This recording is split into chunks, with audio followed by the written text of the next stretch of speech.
Untethered live stream. Na na na na na na. Hey, hey, hey, it's Jake. What's up, everybody? Jake Johnson coming to you live from the internet, from my phone still. I know. I'm working on it. Live stream, Untethered Live, right here. Bible study. It's Sunday night. You know what that means. We are in the great book of 2 Samuel, chapter 17, verse 15. That's where we left off last Monday. That's where we're going to pick up tonight. Grab your Bibles and get dusty. Amanda HBJ gets the gold star tonight. Look at that. 10 Mile Ranch. What's up, my brother? Good to see you. Glad you're here. I got you gold right. Oops. Dang it. Yo, Amanda. Ha. She gets up awful early. Amanda says, LOL at 10 Mile Ranch. Tonight's episode is brought to you by this hot cup of coffee and the letter S and the number 68. Kevin Cox, what's up, my brother? Good to see you. Welcome to the show. Come on in. Take your shoes off. Set a spell. Wiggle your mustache. It's going to be nice.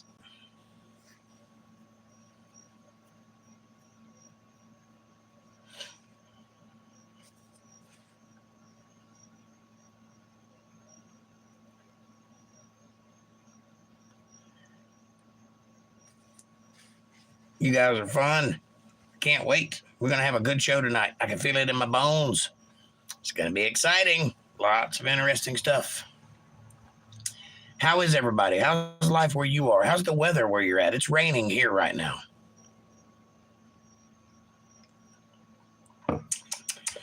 Not bad rain, just rain.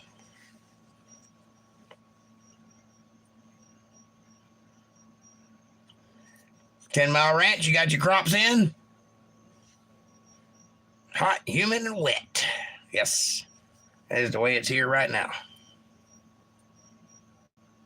Hot, humid, and wet.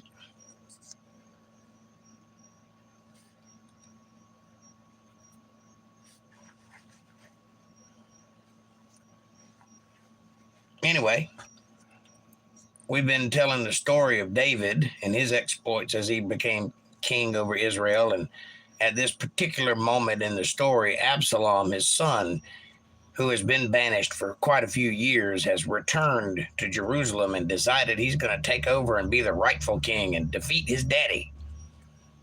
But he doesn't know what kind of bad boy his daddy is. So we're going to have to see how that works out. What do you think? You think he's got a shot? You think he can be the one true king? Or do you think David's going to spank his tail and leave him hanging in a tree?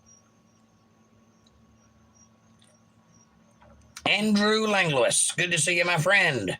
Speaking of crops, I was studying irrigation yesterday. Interesting. You learn how to pour water on plants. Very nice.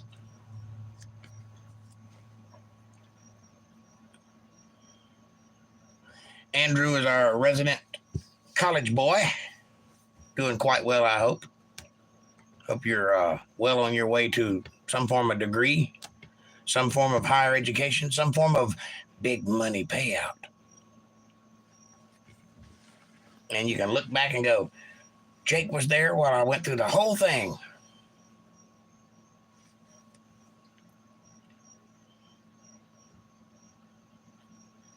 It's good to see you. How are you faring, Andrew?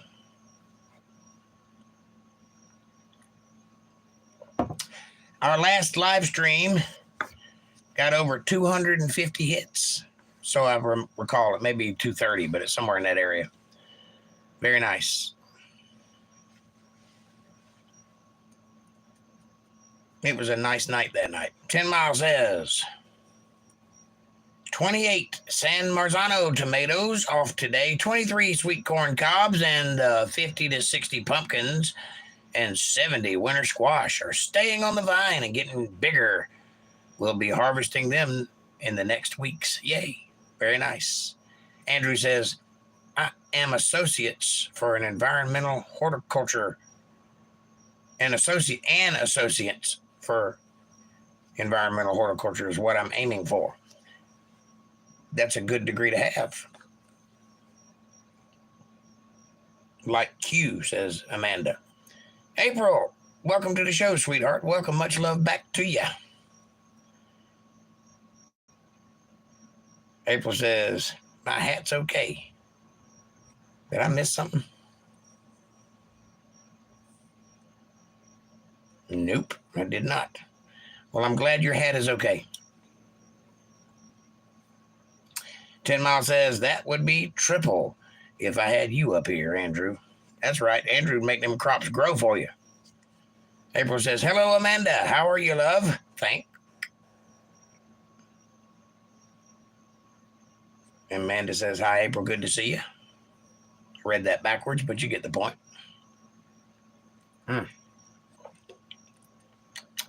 Nice. April says, my hat's off to you for all the likes. Thank you. Thank you very much.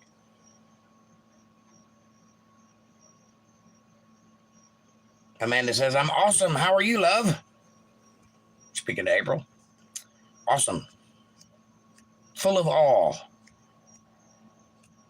Very nice. Good word. I like that word. We're going to be talking about some awesome things tonight. April says, 10. Good to see you.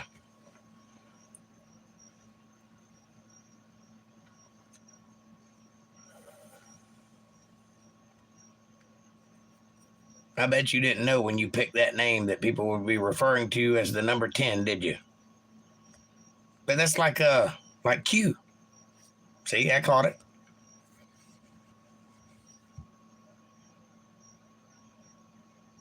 You're a smiley face with herpes. Amen, says April.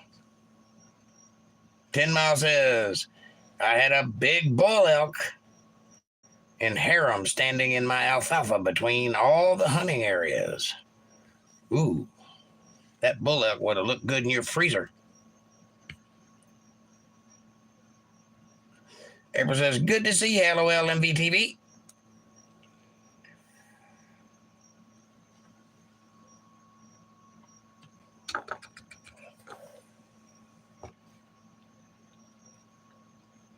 Ten Mile says, I hate bow season. Got to see a big bull get hauled out by a pickup truck with Iowa plates. Did you show him what rifle season looked like?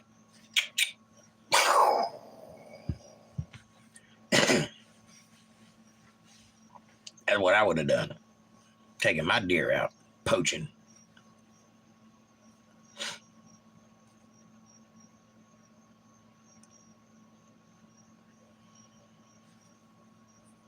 But you know what? In 2 more months, I'm going to be hunting some deer. I got a perfect place picked out. I'm going to take my son, teach him how to shoot a little bit, and we're going to kill us a deer. And I'm going to have one in my freezer, and it's going to be yummy. 10 Mile says, they passed quick. I got the res cops out on them until the game warden called to say it was indeed bow season. Well, just because it's bow season don't mean they need to be bowing on your land, right? April says, yuck. Yuck? What do you mean, yuck? I like knowing where my food comes from. I like being the only person that touched it.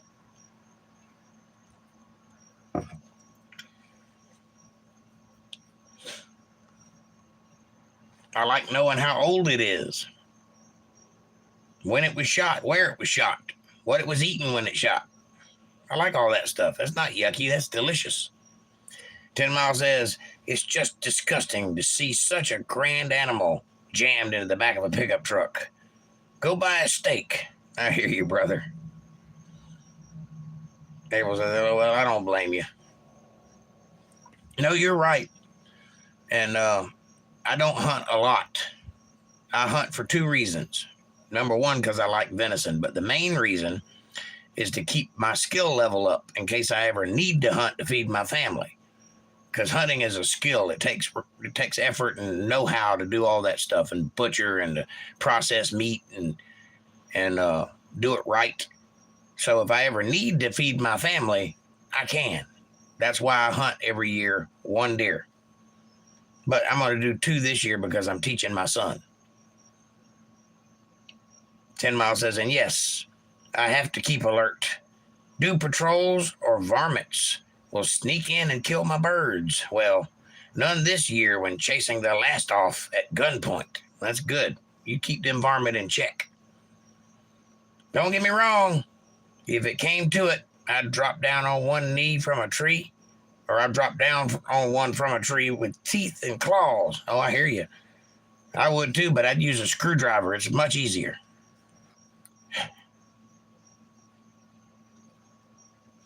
April says, I absolutely.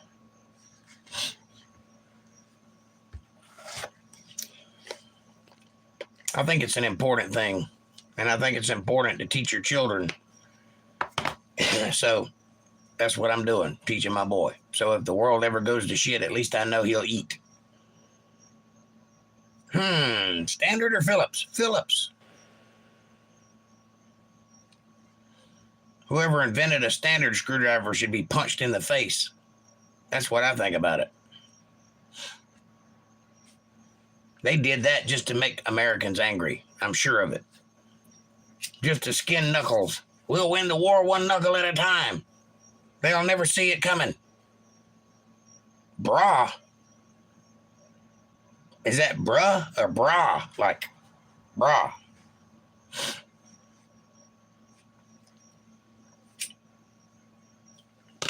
Amanda says, LOL, April. Are you saying bruh? Like, bruh, for real? Or are you saying bra, like...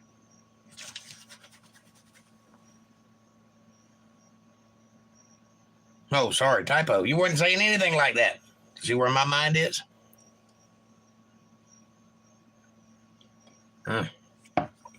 10 Mile says, I see too many incredible deer, elk, and everything that blowing them away is a bummer. Plus, trash on the road, speeding idiots, and tons of roadkill that normally would not happen.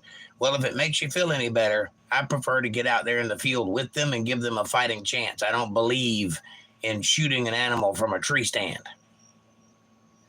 or shining them. They'll know I'm there. They'll know I'm there to get that tail. And they'll know they got a chance to run. But if they don't, they're going to be on my plate come dinner time. No, says April. Kevin Cox says, sports update. Da-da-da-da-da-da. Kevin Cox.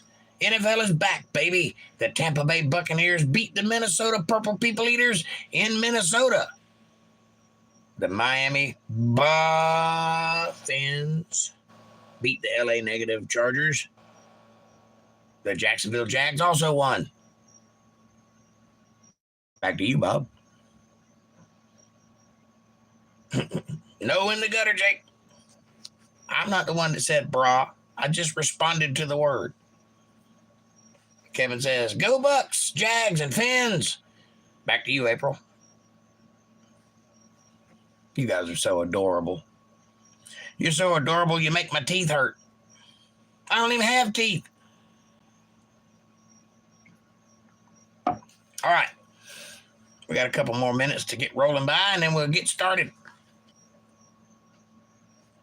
But you know what?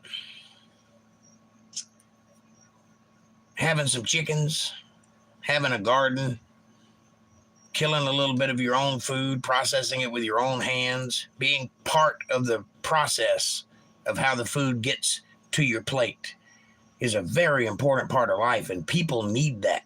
They need that connection with their food. That's why people take for granted all the things we have, because they didn't make it happen.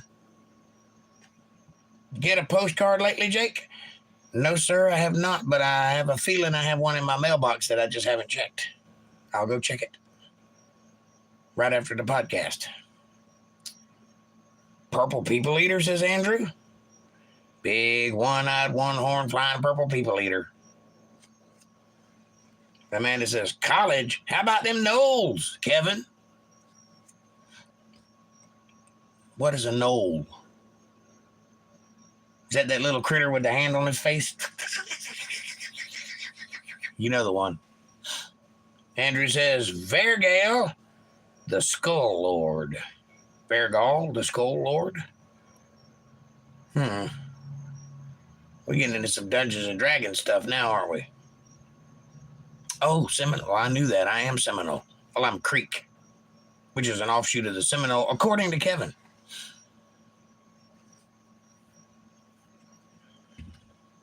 And I believed him. Oh, a purple people eater is a Virgal, the Skull Lord. Interesting. I did not know that about Purple People Eater. I thought it was just a silly song from the 60s. 10 Miles says, Skull Lord. I like that. I'm changing the name of this place to Skull Lord Domain. That'll shake up other farms. I like how you think. Make them wonder about you. Build you a fence out by the road so you can hang some skulls on it. Like an archway over your driveway and hang some skulls on it. Nobody will come visit you. April says, hi, Andrew Love. Good to see ya. What do you think of my filthy mustache, Andrew?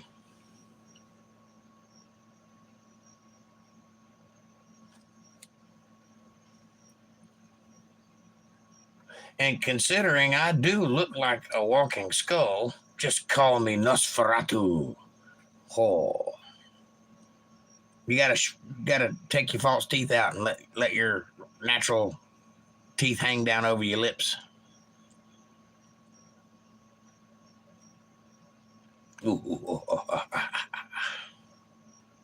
If you have any. I mean, I don't know. I don't, so I can't do that anymore. But when I had my teeth removed the first time, they left one right here. Just one. So I looked like a vegetarian vampire for like 2 years. Excellent pronunciation of that. Nosferatu. Nosferatu. The mustache don't seem... Oh, it's filthy. Look at it. Look at it. Look at it. Filthy mustache.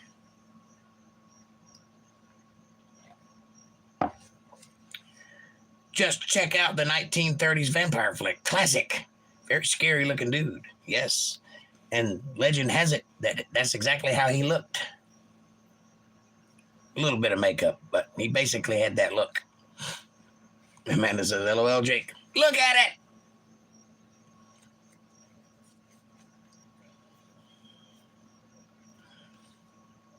I grew it just for you. I got tired of looking normal. I decided to get old man military bro going. I feel like I should be wearing a camouflage shirt with this thing. Andrew says, April Rain, you are as beautiful as I remember. Aw, Andrew. Amanda says, I'm looking and it's not filthy, thank you. It is filthy. It's a filthy mustache. You ask anybody that has one, they'll tell you mine is filthy. Like a Mario stash. I'm about 2 inches away from Sam Elliott territory.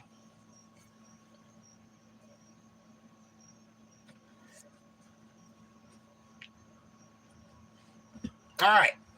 Y'all didn't come here to hear me talking about my mustache, so let's get started, shall we? 10 Miles says, I stopped shaving my face months ago to see what would happen. Now I have a white rat's nest on my chin, but it's turning into a beard, sorta. Well, unfortunately, I'm Native American, so my hair only grows here. This will not grow. There's nothing I can do about it. I look like a hobo, and it gets worse. It don't get better. April says, thank you, Andrew. That's so sweet of you. I'm flattered. Careful with that flattery. It'll get you everywhere.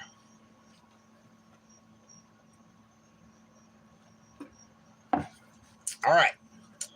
If you got your Bibles handy, crack them open to the second book of Samuel, chapter 17, verse 15, and we shall get started. Fab Daddy, what's up, my brother? My son liked your guitar playing on Wednesday. Well, thank you, Fab Daddy. I appreciate that. It means a lot. Welcome, welcome. Come on in. We're just about to get started. Chapter 17, verse 15 of 2 Samuel. And we began. Then said Hushai unto Zadok. Zadok means peace, remember that. and to Abiathar the priests, Zadok and Abiathar. Thus and thus did Ahithophel counsel Absalom and the elders of Israel, and thus have I counseled. He's explaining the conversation to whoever he's talking to, which would be David. Now, therefore, send quickly and tell David, saying, lodge not this night in the plains of the wilderness, the desert. The word wilderness does not mean woods like it does to us. It means desert in the Bible, so there you go. But speedily pass over, lest the king be swallowed up, and all the people that are with him. This is a warning coming from the two high priests to David, the ones that are currently stationed in the town of Absalom. See, they're playing a little bit of a espionage trick here, a little spy versus spy. They claim to be supporting Absalom so that they can listen in and hear what his plans are. And then they will send word through the priests back to David, because nobody's checking the priests, because all they do is work in the temple. They don't know anything. But they're sending messages to David to let him know what's happening. So that's the way that's going down. And Zadok and Hushai and Abiathar, all of those guys are in on it. And Ahithophel is the guy who counsels Absalom. He's his right-hand man. He tells him stuff he should or shouldn't do. And he listens, because apparently he's a smart guy. Nonetheless, David is learning the secrets, and he's being told right now, don't spend any time in the desert because it will swallow you up. There are people on their way to get you, so run through it quickly, get to the other side lest you be swallowed up. Now, Jonathan and Ahimaaz stayed by Enrogel. That's a name. Enrogel sounds like something you put on your hair when it doesn't grow properly. Enrogel, for they might not be seen to come into the city. And a wench went and told them, a female, an old lady. This word wench is similar to crone. If you know what that word means, you know what wench means. And they went and told David, King David. Nevertheless, a lad saw them and told Absalom. So even though they're being careful, they still got spied out.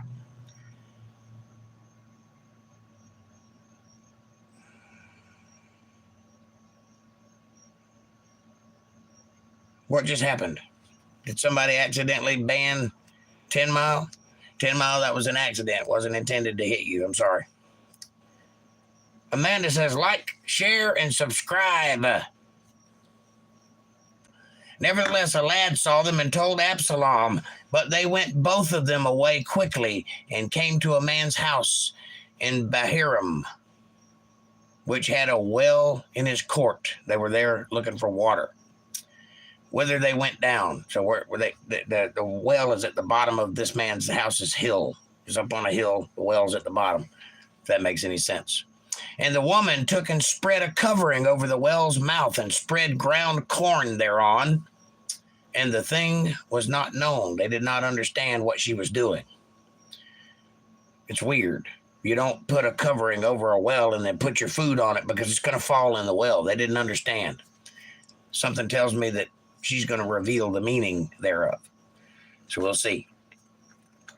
When Absalom's servants came to the woman, to the house, they said, where is Ahimaaz and Jonathan? And the woman said unto them, they be gone over the brook of the water. They're over there across the river. And when they had sought and could not find them, they returned to Jerusalem. Guess where they are? You see, when she put the covering over the well and put the corn upon it, it no longer looks like a well. It looks like a table. See, nobody's going to see a pile of corn and go, I bet there's men hiding underneath that. But that's where Ahimaaz and Jonathan may be. And it came to pass after they were departed that they came up out of the well. See, they were hiding under that corn. Good place to hide.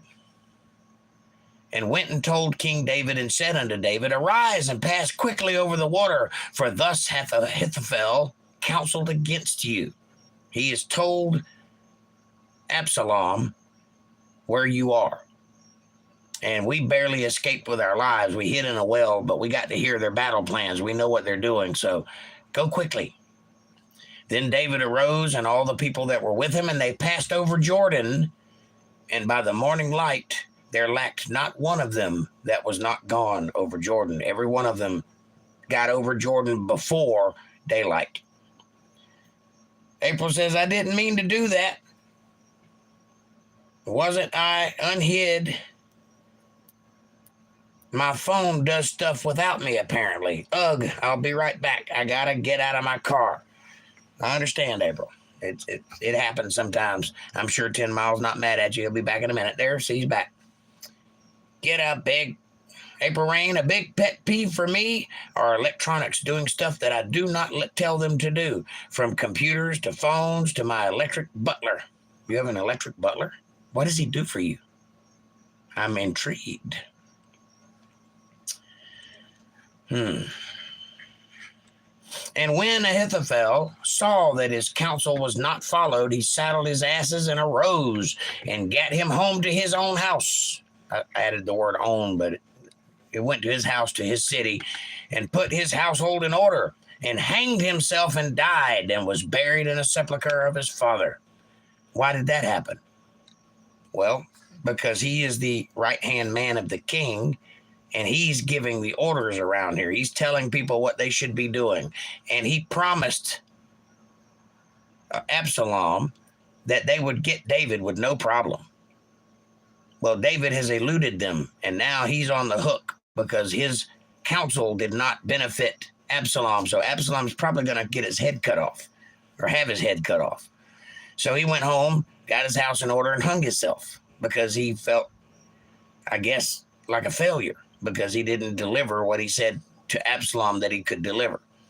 David has outsmarted him here.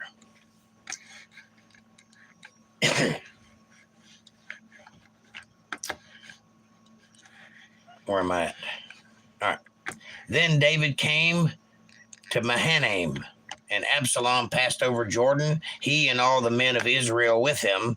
They're coming hot on the heels of David now. And Absalom made Amasa captain of the host instead of Joab, which Amasa was a man's son, whose name was Ithra, an Israelite, that went in to Abigail, the daughter of Nahash, sister of Zeruiah, Joab's mother. So you remember Abigail. Not Abigail, the man's wife from Carmel, another Abigail. So Israel and Absalom pitched in the land of Gilead. And it came to pass when David was come to Mahanaim, try to say that, Mahanaim, that Shobi, the son of Nahash, that's the other brother of Nahash, of Rabbah, that's where Samuel is from, Rabbah. Nahash is related to Samuel. So you see how this is working out? Samuel is the prophet of God who lived long enough to set up Saul and David as king before he died. And these people that we're talking about now are related directly to Samuel. So this is all in the same family happening all at one time here. Don't get confused by the jumping around. Of the children of Ammon, that's who this Shobi is, one of the children of Ammon, and Machir, the son of Amiel, the Lodabar, the Barzillai, and Barzillai, the Gileadite from Roglim, brought beds and basins and earthen vessels and wheat and barley and flour and parched corn and beans and lentils and parched pulse, which is like the husks of barley or something like that. It's like hops, kind of parched pulse, and honey and butter and sheep and cheese of kine. Kine are deer, by the way. For David and for the people that were with him to eat, for they said, the people is hungry and weary and thirsty in the wilderness. Well, yeah, they're crossing a desert, so they didn't get a lot to eat while they're out there. Tiny Dancer, what's happening? What did I miss here? Electric Butler is named Kevin, says Kevin. Tiny Dancer says, hello, hello. 10 Miles says, you know it. Mostly it's in my imagination. Haha. Amanda says, hi, Tiny. Tiny Dancer says, what is happening? I just got on. Well, you're just in time. We're just about to get deep into this story. Evening, Tiny Dancer says, 10 Mile. Amanda says, we were reading the Bible, Tiny. Good evening, 10 Mile Ranch, says Tiny Dancer. Oh, okay. Well, Jake, you got back to reading after some idiots made a mistake of pulling a home invasion. He strung them up, and we'll get to interview them after the read. Other than not, you didn't miss much. Yeah. Home invasion. I always miss those for some reason. Tiny Dancer says, okay, thank you for explaining. Well, you're welcome. Hang out. You might hear something you like. All right. So Israel and Absalom pitched in the... I read that one. Yeah, they're eating because they just finished passing through the desert. And David numbered the people that were with him and set captains of thousands and captains of hundreds over them. There's a lot of people with David right now. Pretty much his whole group. And David numbered, I read that one, and David sent forth a third part of the people under the hand of Joab, and a third part under the hand of Abishai, the son of Zeruiah, Joab's brother. So you got Joab and Joab's brother's son going out. And a third part under the hand of Ittai, the Gittite. And the king said unto the people, we will surely go forth with you myself also. Meaning he's going to be right there with them as they go forth to battle. Most kings will stay in the back and let the people battle, and they'll kind of govern from behind. Safer back there. Not David. David is right in the front lines with the real heroes because he's that kind of guy.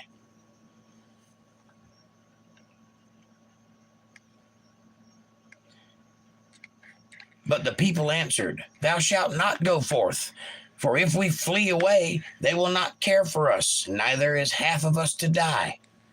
Will they care for us? But now thou art worth 10,000 of us.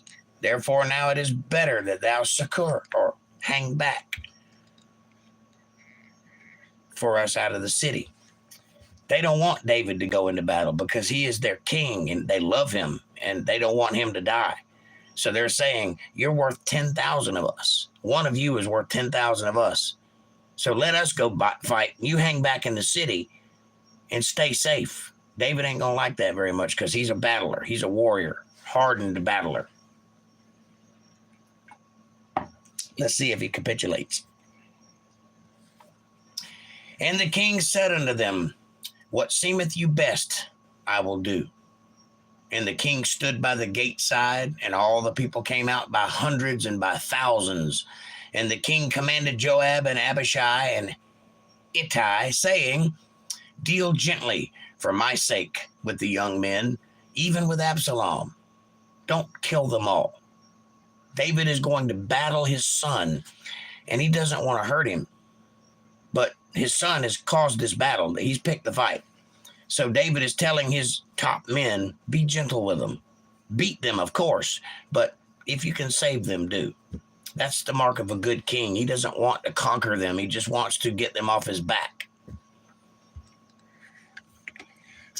And all the people heard when the king gave all the captains charge concerning Absalom. So the people went out into the field against Israel, and the battle was in the woods of Ephraim, where the people of Israel were slain before the servants of David, and there was there a great slaughter that day of 20,000 men. 20,000 Israelites died by the hand of David's men, because Absalom is a little punk who grew up spoiled. He's a prince. He's never seen a hard day's work in his life. He's never been to a real battle. David, on the other hand, and his ragtag army of 600 men have conquered just about everybody that they've come in contact with since they were old enough to hold a sword. So I'm telling you, Absalom was not prepared for this battle that he fought, that he picked. He thought he was going to go in there and just take the old man out and then he'd be in charge. That ain't how it works, because the old man's got a few tricks up his sleeve yet. He didn't teach you everything, you little punk. That's the trick right there.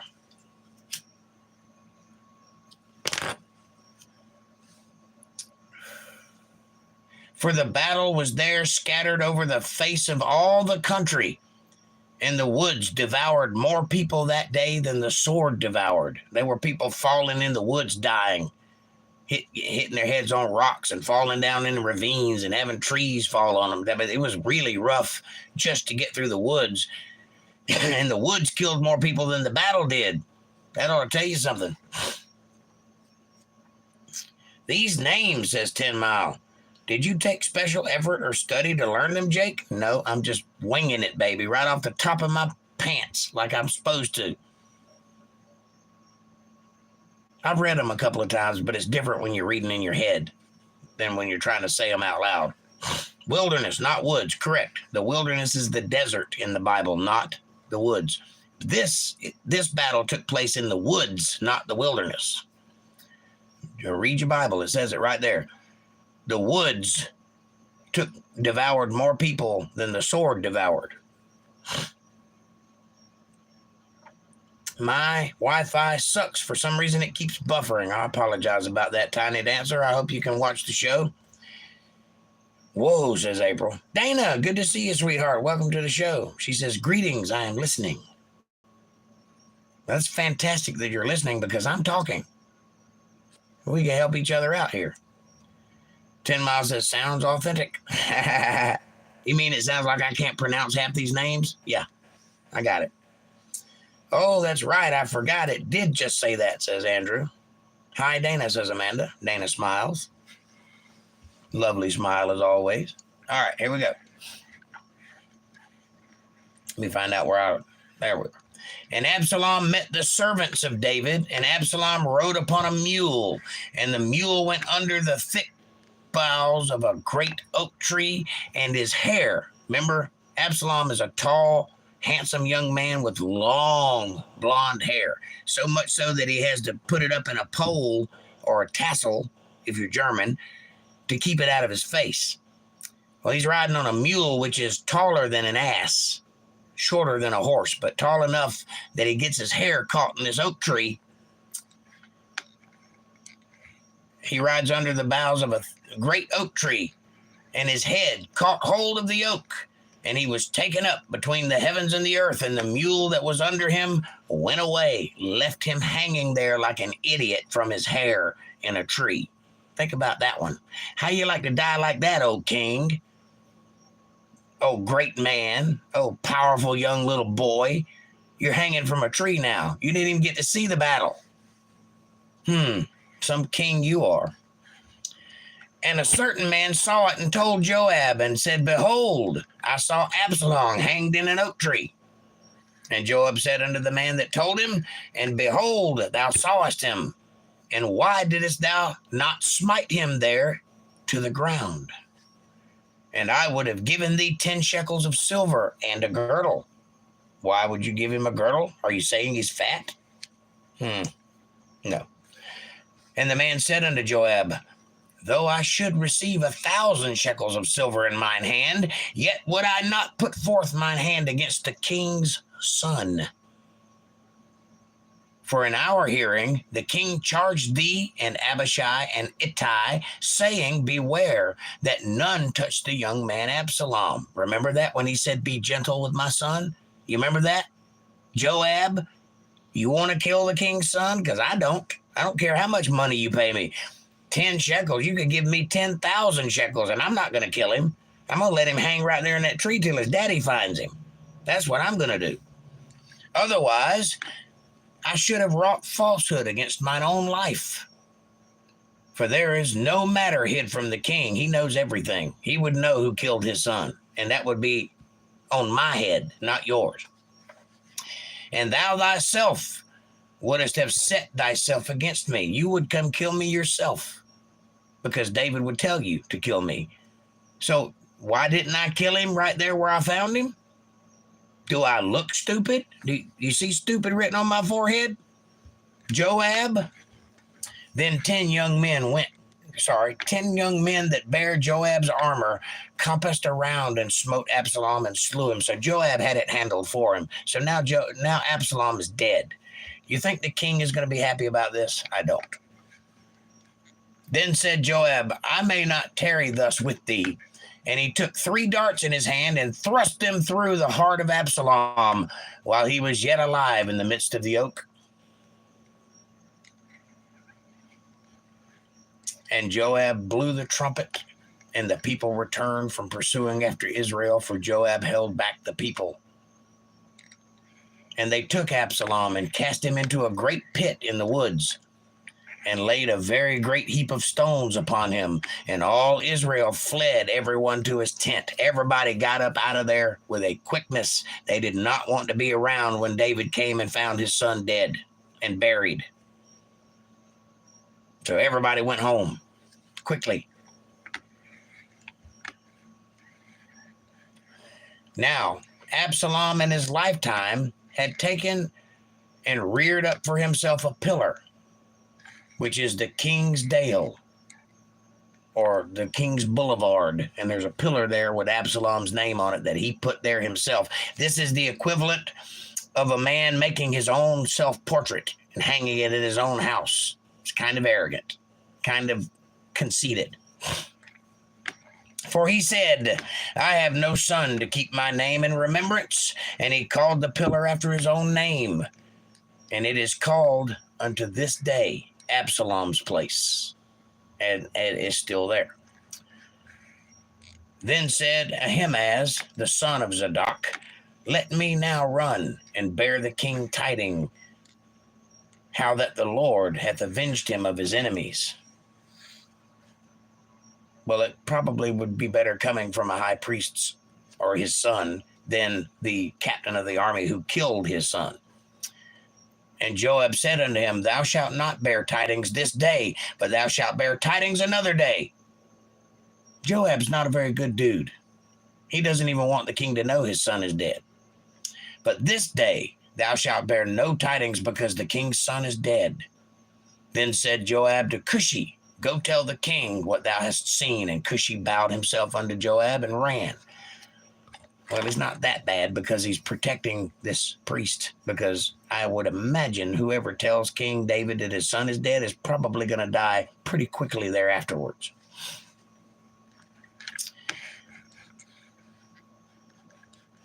Then Ahimaaz, the son of Zadok, yet again said to Joab, but whosoever, let me, I pray thee, also run after Cushi. And Joab said, wherefore wilt thou run, my son, seeing that thou hast no tidings already? But howsoever, said he, let me run. Doesn't matter, let me go. I want to go talk to King David. And he said unto him, run. Then Ahimaaz ran by the way of the plain and overran Cushi. He outran him. He wanted to get there first. Why? Because the priests are in league with David. Joab doesn't know that. Joab doesn't know they've been charged to bring him information. So in a way, Cushi might be set up to hurt David rather than help him. You have to kind of watch these sort of things. It isn't very clear where Joab stands, but remember, he started out on Absalom's team. So whatever decisions he make may not be in the best interest of King David. And David sat between the 2 gates, and the watchman went up to the roof over the gate unto the wall, and lifted up his eyes and looked, and behold, a man running alone, strutting it as hard as he could go, outrunning Cushi. And the watchman cried and told the king, and the king said, if he be alone, there is tidings in his mouth. And he came apace and drew near, meaning he's running fast as he could go. And the watchman saw another man running. That would be Cushi coming up behind him fast, like a race going on. And the watchman called unto the porter and said, behold, another man running alone. And the king said, he also bringeth tidings wise from the king. Obviously, there are going to be different stories. The king already knows this is happening. He doesn't know what they're going to tell him, but he knows they're not going to be the same story, because there's 2 men coming as hard as they can go, and that ain't good for anybody. And the watchman said, methinketh the running of the foremost is like the running of Ahimaaz, the son of Zadok. And king said, he is a good man, and cometh with good tidings. Maybe not good tidings, but honest ones anyway. And Ahimaaz called and said unto the king, All is well. And he fell down to the earth upon his face before the king and said, Blessed be the Lord thy God, which hath delivered up the men that lifted up their hand against my lord the king. That's what Ahimaaz is telling him now. Probably between bated breaths, because he's been running his tail off until he got there. And the king said, Is the young man Absalom safe? First thing King David asks is after his son. That's a good father. He doesn't care about Israel. He doesn't care about Jerusalem. He doesn't care if the world falls apart. Is my son okay? That's the first question he asked. And Ahimaaz answered, When Joab sent the king's servants and me thy servant, I saw a great tumult, or a great trouble happening. But I knew not what it was. And the king said unto him, Turn aside and stand here. And he turned aside and stood still, and behold, Cushi came. So he already knows something ain't right. So he's going to hear what Cushi's got to say. And Cushi said, Tidings, my lord the king, for the Lord hath avenged thee this day, and all of them that rose up against thee. And the king said unto Cushi, Is the young man Absalom safe? And Cushi answered, The enemies of my lord the king, and all that rise against thee, do thee hurt. Be as that young man is.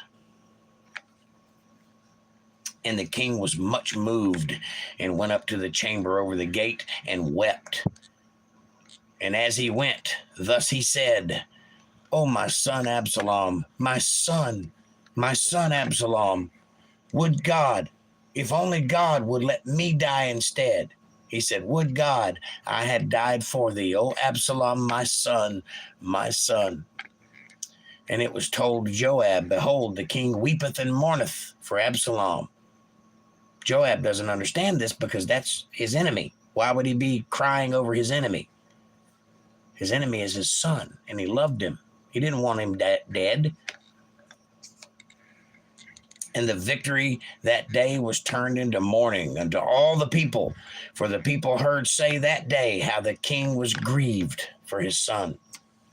This was not a happy victory. This was not a battle won and celebrated. This was a sad event that should not have happened, but it had to. Lisa Reen, what's happening, darling? Welcome to the show. Thank you for bringing the Bible to life for me, listening and buffering, but it's all good. Well, I'm sorry. You're the second person told me it's buffering. I don't know. I guess because of the weather. Maybe the weather is causing that. I don't know. But welcome anyway, and thank you for enjoying it.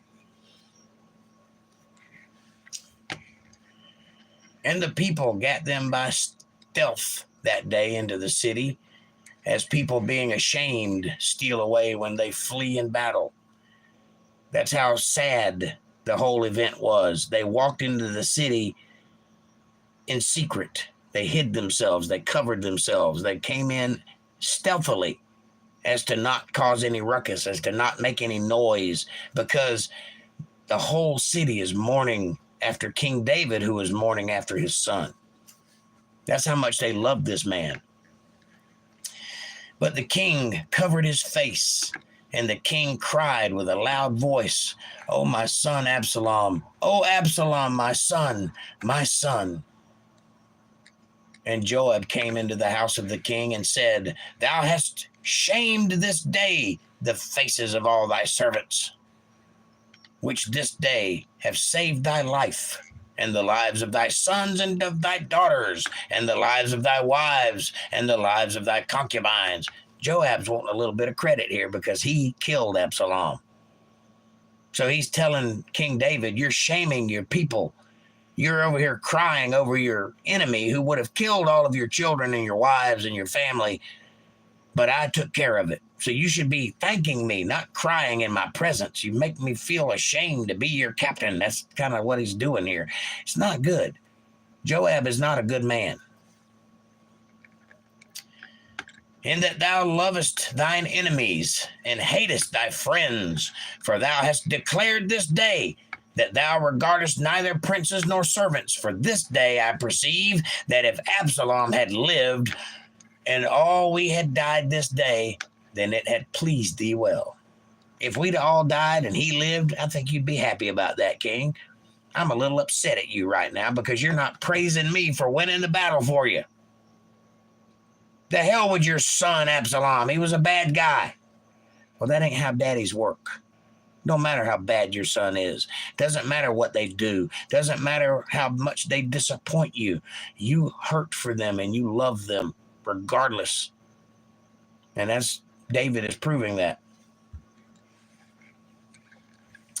Now therefore arise, go forth and speak comfortably unto thy servants, for I swear by the Lord, if thou go not forth, there will not tarry one with thee this night, and that will be worse unto thee than all the evil that befell thee from thy youth until now. If you don't go talk to your people right now and lift up their spirits, you're going to lose them all, and that'll be worse than anything you felt up until now. Then the king arose and sat in the gate. And they told unto all the people, saying, Behold, the king doth sit in the gate. And all the people came before the king, for Israel had fled every man to his tent. So they all had to come back to the city to hear what he's got to say. And all the people were at strife throughout all the tribes of Israel, saying, The king saved us out of the hand of our enemies, and he delivered us out of the hand of the Philistines, and now he is fled out of the land for Absalom. Why is our great king hurting so badly over the death of this one enemy when he has killed everybody that's ever come up against us? But Absalom, and he's crying in his beer? And Absalom, whom we anointed over us. There's the key. That's why we're here. Pay attention. Did God anoint Absalom? No, he did not. The people anointed Absalom. They decided, enough with King David. Let's see what this young, beautiful guy has got going for him. Let's let him be king for a while. So, whom we anointed over us is dead in battle. Now, therefore, why speak ye not a word of bringing the king back? What? You picked another guy over me, and now you're whining because I'm not being all kingly? Did it ever occur to you that I might be disappointed in you, that you may have let me down, says King David? And King David sent to Zadok, peace, and to Abiathar the priests, saying, Speak unto the elders of Judah, saying, Why are ye the last to bring the king back to his house? Remember, he left his house so Absalom could come in. He left Jerusalem so Absalom could take over. He left his priests there so that Absalom could be watched and protected, potentially. Now he's asking, why haven't you brought me back to my house yet? The enemy's dead, right? So I can resume being king? Seeing the speech of all Israel has come to the king, even to his house. Ye are my brethren, you're my brothers. Ye are my bones and my flesh. Wherefore then are ye the last to bring back the king? You are my family. You're supposed to be my love. You're supposed to have my back. And yet you're the last people that have asked me to come back to my throne where I belong, anointed by God. And say ye to Amasa, Art thou not of my bone and of my flesh? God, do so to me, and more so also, if thou be not captain of the host before me continually in the room of Joab. Meaning, are you not part of my family, Amasa? Are we not related? So you be the captain of my host, just like Joab was. Do it just like he did it, only be honest with me. And he bowed the heart of all men of Judah, even as the heart of one man, so that they sent this word unto the king, Return thou and all thy servants. Yeah, they felt guilty. Why did they feel guilty? Well, because they backed up Absalom. That's why they feel guilty. They should have stayed faithful to their king, David, but instead a good portion of them went after Absalom. They went a whoring after another king. This is an allegory. If you think about what's happening here, this is the same thing that happens for God, because he is your king, the real king. And yet a large, significant portion of his people go a whoring after other false gods and other religions and the lack of religions. And it hurts him because he wants to be your God and he wants you to be his people. This is the same thing David is feeling. That's why God calls David a man after his own heart, because they experience a similar thing. And so the king returned and came to Jordan, and Judah came to Gilgal to go meet the king and to conduct the king over Jordan. So they wanted to go bring him in style and carry him over Jordan the proper way, like a king should be treated. And Shimei, the son of Gera, the Benjamite, which was of Bahurim, hasted and came down to the men of Judah to meet the king. And there were 1,000 men of Benjamin with him. And Ziba, remember Ziba, the servant of the little boy with the club feet, the servant of the house of Saul, and his 15 sons and his 20 servants with him. And they went over Jordan before the king. They went over to give him a proper introduction back into his land.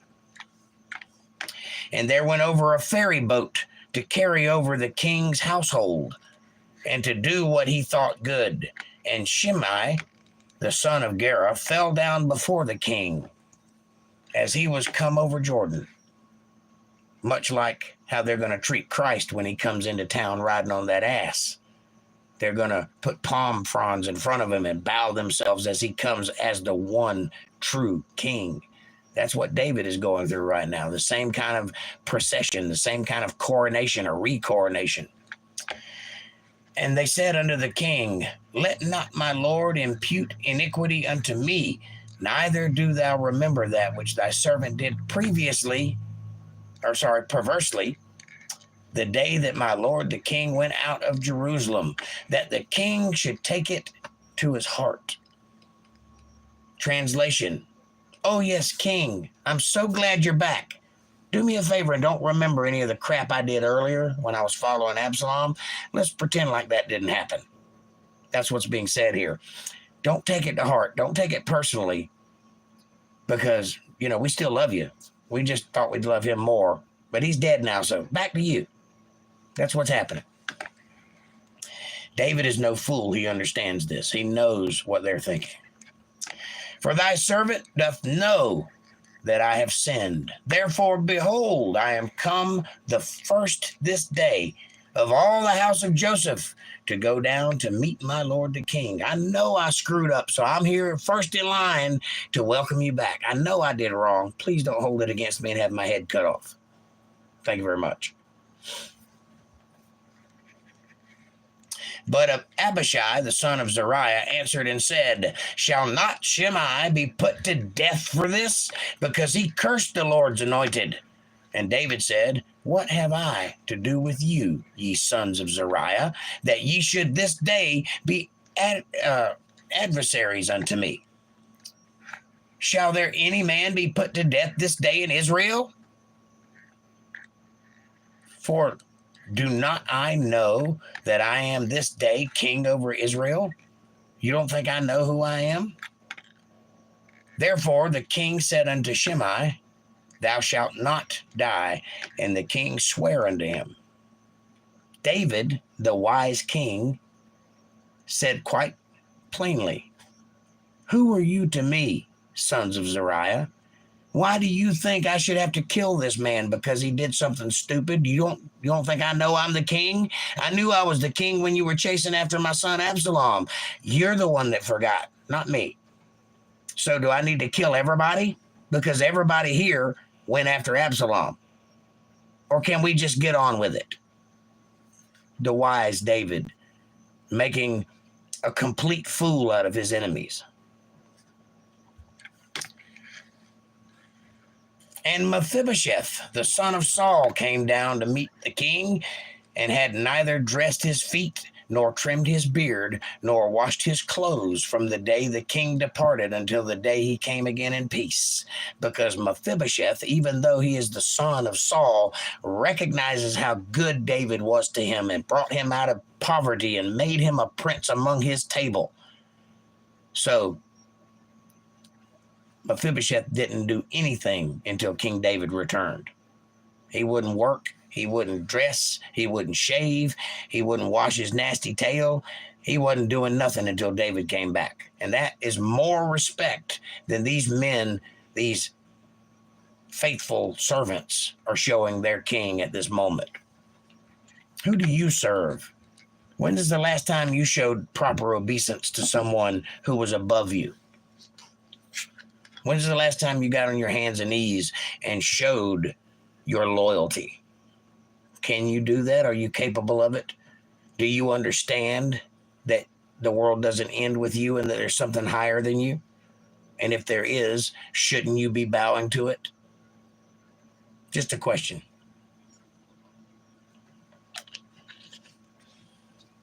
And it came to pass, when he was come to Jerusalem to meet the king, that the king said unto him, Wherefore wentest thou not thou with me, Mephibosheth? Why didn't you come with me when I left? And he answered, My lord, O king, my servant deceived me, for thy servant said, I will saddle me an ass, that I may ride thereon and go to the king, because thy servant is lame. That's what his servant said. I will get you a horse so you don't have to walk to where the king is, because I know you got clubbed feet. And he hath slandered thy servant unto my lord the king. But my lord the king is as an angel of God. Do therefore what is good in thine eyes, says Mephibosheth.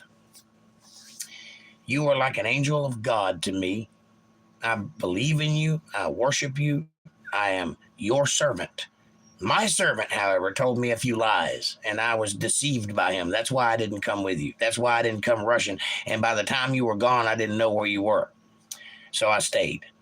But I didn't participate. I'm not part of that group. For all of my father's house were but dead men before my lord the king. Yet didst thou set thy servant among them that did eat at thine own table. You could have killed every single one of us, but you didn't. You put me at the head of your table with your sons. You treated me like family, even though you didn't have to. That deserves my respect. What right, therefore, have I yet to cry any more unto the king? And the king said unto him, Why speakest thou any more of this matter? I have said, thou and Ziba divide the land. I've given you the land. All of the land that belonged to your father, you and Ziba now have. Why are you continually bringing this up? I don't hold it against you. Why are you thinking about it? You are, as far as I'm concerned, one of my sons who will sit at my table. And Mephibosheth said unto the king, Yea, let him take all. For as much as my lord the king is come again in peace unto his own house, I don't need any of that land. Let Ziba take it all. I'm just glad my king's home. Beautiful. And Barzillai, the Gileadite, came down from Rogelim and went over Jordan with the king to conduct him over Jordan. And Barzillai was a very aged man, even 80 years old. He was 80 years old, 20, 40, 60, 80. That's 80. And he had provided the king of sustenance while he lay in Mahanaim, for he was a very great man. So this is a rich man. He's old up in years, but he's a rich man. And he's the guy that was feeding the king while they were over there in Mahanaim. And the king said unto Barzillai, Come thou over with me, and I will feed thee with me in Jerusalem. Now it's my turn to take care of you. You took care of me, I'll take care of you now. And Barzillai said unto the king, How long have I to live, that I should go up with the king unto Jerusalem? I am this day 80 years old. I'm 80 years old. I don't have much longer here on earth. You don't have to take care of me. And can I discern between good and evil? Can thy servant taste what I eat or what I drink? No. When you get that old, you can't really taste anymore. Can I hear any more the voice of singing men and singing women?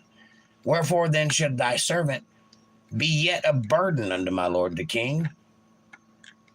Thy servant will go a little way over Jordan with the king. And why should the king recompense it me with such a reward? Why would you give me such a reward? I haven't done anything worthy of it. Well, yeah, you have. You fed me while I was cast out of my own land. You took care of me, so let me take care of you. And the old man wisely is saying, I don't have anything to offer. I'm just an old man. I can't even taste food anymore. I can't even, enjoy the women anymore. What good am I to you? Let thy servant, I pray thee, turn back again, that I may die in mine own city, and be buried by the grave of my father and my mother. But behold, thy servant Chimham, let him go over with my lord the king, and do to him what shall seem good unto thee. This is my buddy Chimham. Take him instead, and treat him with the respect you were going to give me. And the king answered, Chimham shall go over with me, and I will do to him that which seemeth good unto thee.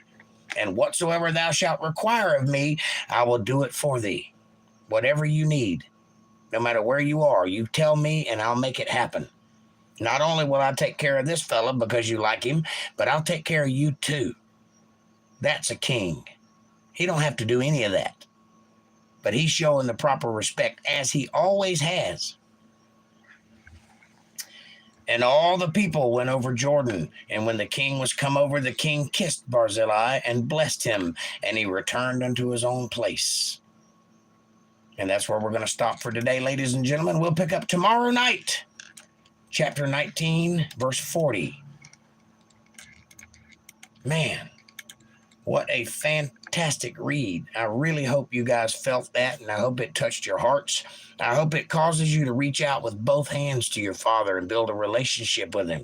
Try to understand what it is he's after and what it is he expects of you. Try to understand your role in all of this. And if you can do that, I promise you, with everything that makes me a human being, that it will pay dividends into your life, into your future. It will make you a happier human being. It will cause you to find your purpose. Trust me on that. Won't you please do me a favor and hit that subscribe button? Press the bell icon so you get notifications of when I'm going to be online. Share this video with somebody you like. Better yet, share it with somebody you don't like. Bring them into the family. Make them part of the fold. Be part of their solutions, not part of their problems. Smash that like button. It's free. It's right in front of you. It takes no effort at all, and it really does help the channel with the algorithms, and it helps us get recommended to other people. So won't you do that, please? Hit the like button. Leave a comment down below. Let me know what you're thinking about. Question me, curse me, bless me, challenge me, conform with me, drink my Kool-Aid, make your own Kool-Aid as long as you think it critical. That's what I want. Critical thought coming from that brain of yours. And hey, if you love the Word of God and you can see the value in what I'm trying to create here, or if you feel led to send your tithes, offerings, or love offerings, or if you just like to pat me on the back and say, hey, good job, Jake, I see what you're doing here, and I'm with you. You can do that. You can support my work by going to paypal.me/JakeJohnsonBand, paypal.me/JakeJohnsonBand. Or if you're a Cash App user, $JakeJohnsonBand, all one word. Every little bit helps. It's a win-win. It's a blessing to me, but it's a blessing to you too, because as I've illustrated many times, we do live in a reciprocal universe, and God notices these things. So won't you do that, please? And now I will try my best to be worthy of that support by answering all of your questions and comments. I need to scroll back up because I missed a lot in the chat though.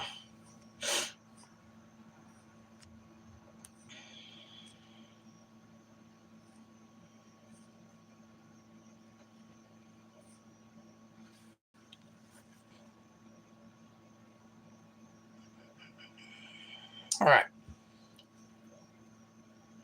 10 Mile says, no. Sounds like a good job with them. Dana says, Amanda, heart. April says, hello, Dana. Good to see you. Dana says, hello, April Rain. April says, much love. Nana says, much love back at you twice. Andrew says, Daddy David would give his son a beating from behind. He might. but he wouldn't have killed him. April says, I agree, Jake. Lisa Reen says, thank you for bringing the Bible to life for me. I'm listening and buffering, but it's all good. I hope that's just the weather, and I hope you can go back and watch it again and it won't buffer.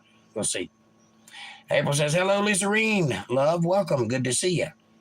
Amanda says, hi, Lisa. April says, David Kuykindle. I saw. Do you believe that our country is in trouble? Well, of course I do. It's in trouble. 10 Mile says, I know our country is in trouble. I'm 64 and have never seen anything close to this. I agree. Welcome, David, says April Rain. Yes. Hi, David, says Amanda. Absolutely. David says, I believe our country needs prayer and revival. Well, that's what we're doing here, just as hard as we can go. Why don't you hit that subscribe button and join us Sunday and Monday every week for that very thing. 8:30 on Monday, 8 sharp on Sunday, Eastern Standard Time. We go live, but you can watch the videos anytime you want. There's 500 and something of them there. Just go through them and find one you like, and Bob's your uncle. Andrew says, our country is ours, though the powers that be refuse and retaliates. Amanda says, agreed, David. Andrew says, we are in trouble in our country. Yes, we are. Amen, David, says April. Amanda says, we need to put God back in our country. Yes, we need to put God back first in everything we do. Put him first, and then you'll come second, and God will see to it that you have what you need, but you got to put him first. He's already done the first move. It's your turn. April says, yes, I agree, Amanda, immensely. Andrew says, so long as it's our right to, Amanda, whether it's your right to or not. If they're going to cut your head off for believing in God, then bow your head down and allow them to, because the alternative is worse. Andrew says, as I believe it is true. Wow, says April. Andrew says, nice night tonight. Yes, it is. Yes, it is, Andrew, says April. David says, NWO, Lord help us all. He is. He will. It's got to get worse before it gets better, but it's coming. Walter Davis, good to see you, brother. Welcome to the show. Good evening. Didn't get a notification. I'm sorry. Dana says, I never dropped on my knees to show obeisance to any living flesh. Doesn't have to be living. Amanda says, hi, Walter. Good to see you. April says, hello, Walter. Good to see you, love. Oh, by the way, we don't have a king anymore. In this country, anyway. If you had a king, it would be incumbent upon you to do so, because God would have appointed that king. And that is God's representative on this earth. So, yes, you show obeisance. We don't have a king, so we don't have to do that anymore. But your father requires every bit of humility you have. Get on your hands and knees. Get on your face. Show humbleness before the Lord, because he is almighty and we are not. And that should be the only person you'd bow to, by the way. Hi, Walter. Good to see you, says Amanda. Hello, Walter. Good to see you, love, says April. Walter says, hi, Jake, April, Dana, Amanda, David, 10 Mile. Hey, Walter.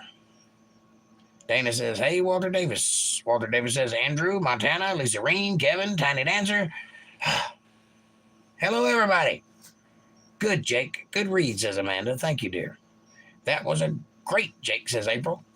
I love you guys so much. You have no idea how much your cheering me on makes me feel good. Really does. Thank you. 10 Mile says, Sunset Gate Patrol time. Gotta run. Good job, Jake. Evening all. Unless we're still here in an hour. Well, probably not, because I gotta pee. So, you know. Have a good night, 10, says Amanda. Walter says, good night, Montana. David says, I pray for all. Well, that's wonderful. It's a good thing to pray for everything. And thank you for being here, by the way. Walter says, Jake, do you know the song Long Black Train by Josh Turner? There's a long black train going over. Yeah, I've never heard it. David says, yes. Walter says, Jake, April says, I love you all true. Well, we love you all true too. April says, hit that like button and subscribe and share. We love you all. Ahmed's. Pretty sure that ain't what she meant to say. Stupid phone. I got to check my keyboard, says April. Walter says, thankfully, we can call the president an ass.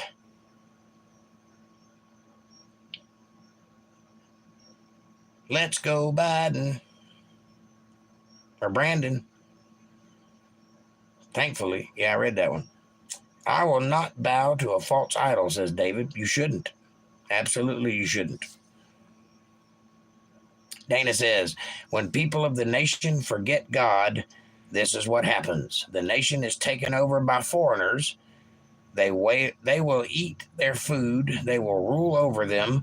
They will put them in bondage. Old Testament. Amen, Dana. And that's exactly what's happening in America right now, because America has forgotten to put God first, or whether they chose to put God last.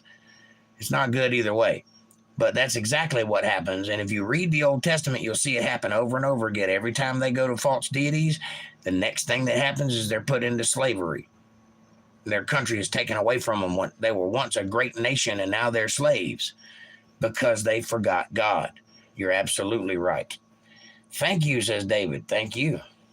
And I made it to the bottom. April says, LOL, smiley, smiley, smiley, smiley. Yes. I agree with you, April. All right. We made it to the bottom of the chat. Hope everybody's questions and comments are read. And if you have any questions, now's the time.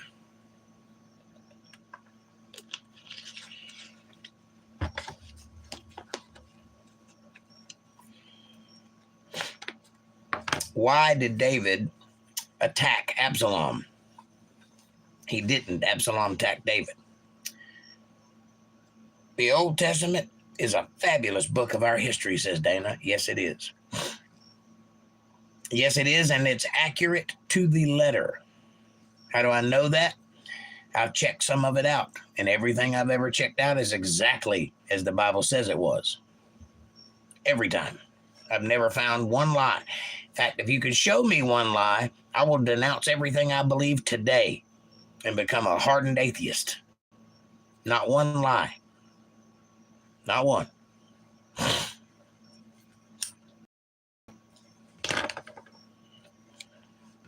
But yes, the Old Testament is a fabulous book, and the New Testament is an uplifting, fabulous book. Can't wait to get to that one.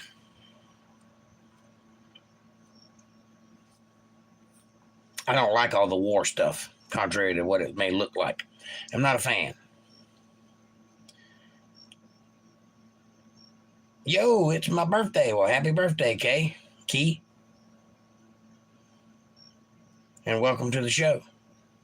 Walter says, the morality of America is going down the drain. The shutdowns really sped things up. Yes, they did.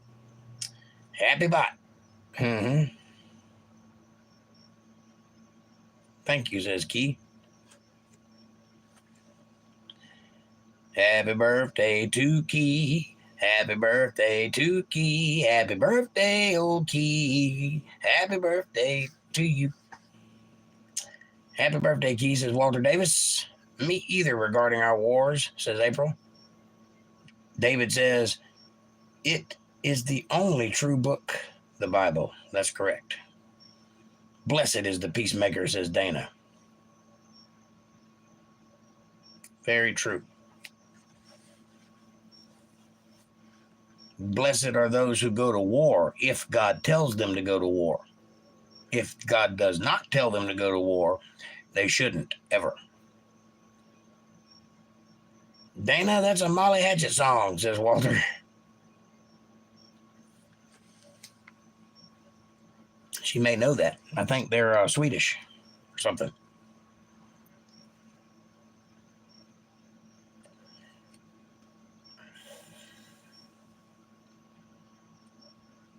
You guys are awesome. Chat is always fantastic. I love reading your chats. I love getting all your questions and comments.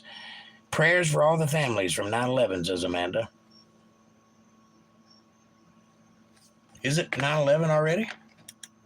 Nope. That'll be tomorrow. Yeah, tomorrow. Prayers for all the families of 9/11. It's a beautiful sentiment. Thank you for reminding us. Dana says, that is the word of God. Blessed be the peacemakers. So Molly Hatchet stole it. They're plagiarizing the Bible. Molly Hatchet is from the west coast of Florida. Okay, I stand corrected. I don't know who they are. Happy birthday, Key, says April. David says, we are in a spiritual war. That we are, my friend. We are in the end times. We are square in the tribulation talked about in Revelations. That's what is going on in our world right now. I don't know how long that's going to last. I don't know how much longer we have. I'm not making any predictions. I'm just telling you, we are in that period of time, the tribulation. Write it down that I said so. And Dana says, I have no idea who Molly Hatchet is. Well, I stand corrected. I'm sorry. I thought you might know. And Walter says, Gator Country. Yeah, and I'm from Florida. I still didn't know that.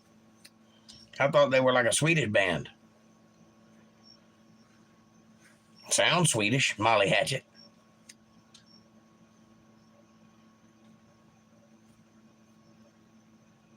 Either that or they like chopping up their drugs with a tiny axe. One or the other. Didn't know. Walter says they were a band from the 80s. Yes. I mean, I know who they are. I just didn't know who they are, you know. I know the band Molly Hatchet.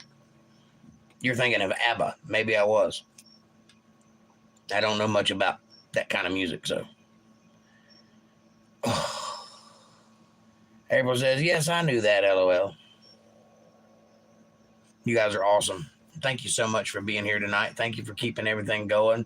I appreciate each and every one of you. I love you true from the bottom of my heart. I do, and I cannot wait to do it again tomorrow night for you.